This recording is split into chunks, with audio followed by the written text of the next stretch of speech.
Imagine a world where books are as rare as unicorns. Sounds strange, right?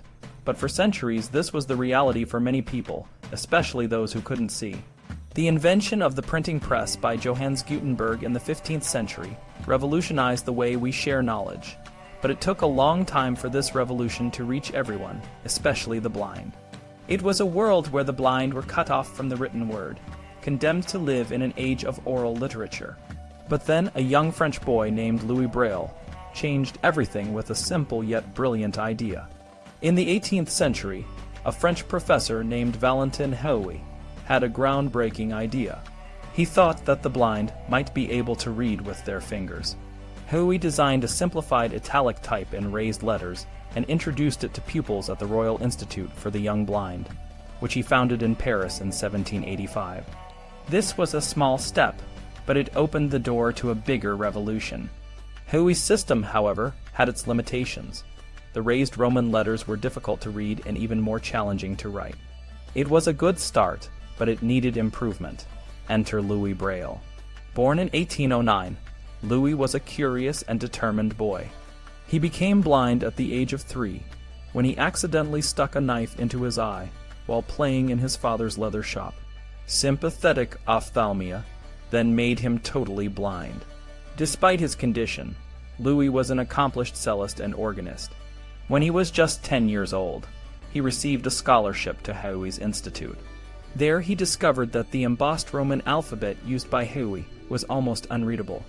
This sparked a passion in Louis to create a better system. Louis found his inspiration not in the classroom, but from an unexpected source. A French artillery officer named Charles Barbier had invented a system called night writing for soldiers on the battlefield.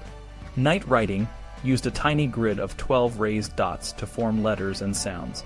The idea was that soldiers could communicate in the dark without needing to strike a light. Louis saw the potential in this system, but also its flaws. The 12-dot cell was too complex for the fingers to read quickly and was impractical for writing. Determined to improve upon Barbier's invention, Louis simplified the system. He reduced the cell from 12 dots to 6 and devised a simple writing tool called a stylo and a frame. In 1825, at the age of 16, Louis presented his new system to the principal of the Hauy Institute. The system, which became known as Braille, was a game-changer. It allowed the blind to read and write independently and efficiently. Braille's system was not immediately accepted. It was too novel and too simple for many to understand its value. But within 25 years, it was adopted by the Hauy Institute, and then by an international congress in Paris in 1878. In 1932, it was codified for the English-speaking world. Braille's invention opened up a whole new world of literature and knowledge to the blind. Today, Braille is used worldwide, and it remains the primary method for the blind to access written information. While Braille was transforming the world of the blind, another revolution was taking place in the world of libraries. Antonio Panizzi, an Italian librarian, was making significant changes to the British Museum's library. Under his leadership, the library became a model for modern libraries.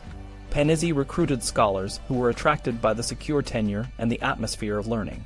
He provided comprehensive catalogs accessible to all and enforced the law of legal deposit, which entitled the museum to a copy of every new British publication.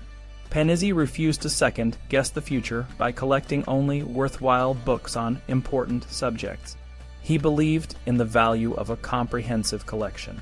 The grand circular reading room of the British Museum, which Panizzi conceived, became a model for other libraries, including the Library of Congress.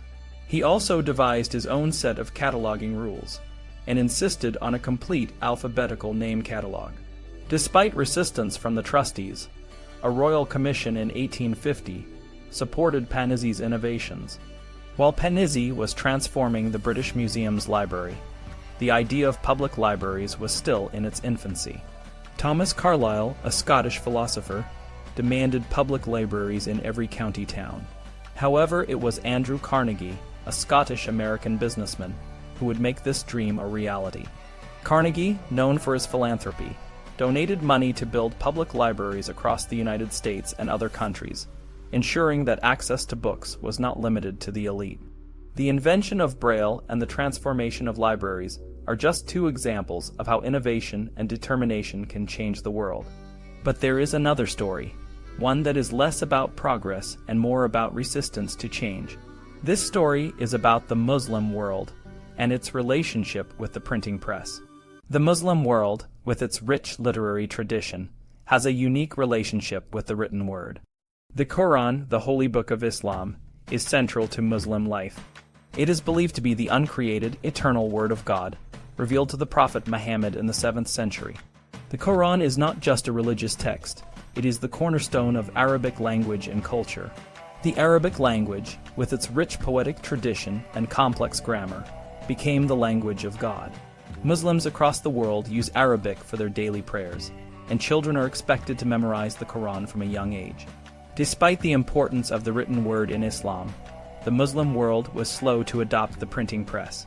Unlike the Christian world, where the printing press quickly became a tool for spreading knowledge and religious reform, the Muslim world resisted this technology. There were several reasons for this resistance. One was the belief that the Quran, being the word of God, should only be transmitted in the original handwritten format used by the Prophet's disciples. Another reason was the fear of blasphemy and heterodoxy.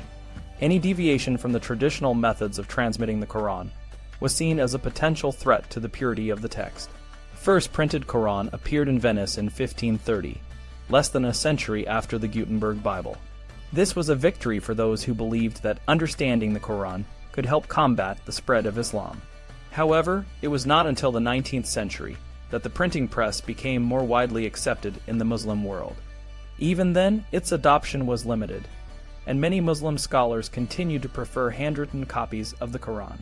The resistance to the printing press had significant consequences for the Muslim world. It slowed the spread of knowledge and limited access to books, which in turn affected education and scientific progress.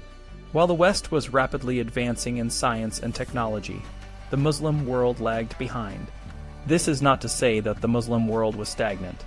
There were still significant contributions to science, mathematics, and literature. However, the lack of a widespread printing culture made it difficult for these achievements to reach a broader audience. The story of Braille, Panizzi, and the Muslim world's relationship with the printing press highlights the power of innovation and the importance of access to knowledge. Braille's invention opened up a world of literature and learning to the blind. Panizzi's reforms transformed libraries into centers of knowledge accessible to all. And the Muslim world's resistance to the printing press serves as a cautionary tale about the consequences of rejecting new technologies.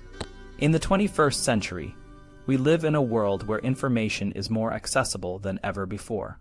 The Internet has made it possible for anyone with a device and an Internet connection to access a vast array of knowledge.